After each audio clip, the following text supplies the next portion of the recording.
Hello friends, my name is Abdul Ansari. आज हम आए हैं खोड़लधाम घूमने के लिए। आज हम आपको कुछ ऐसी बातें बताएंगे इस मंदिर के बारे में और आपको यहाँ के सैर भी करवाएंगे।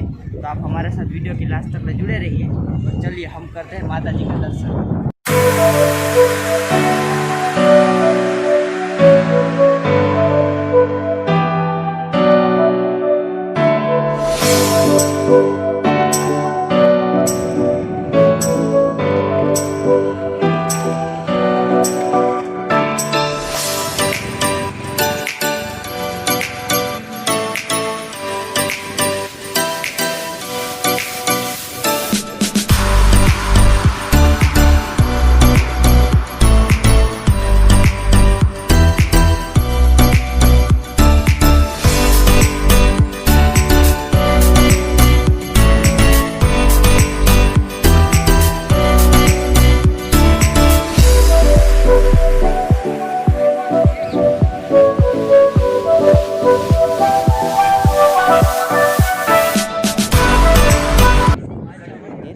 गोंडल तालुका के पास कागवड़ गांव के पास आया है।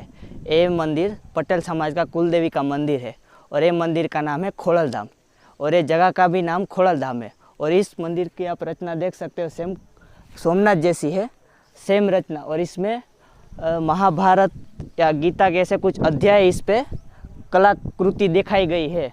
तो आप जब भी अगर गुजरात घूमने आओ और अगर आप ऐसी मंदिर या ऐसे कोई जगह आप घूमना चाहो तो आप आ सकते हो खोड़लधाम, जहाँ आपको मन की शांति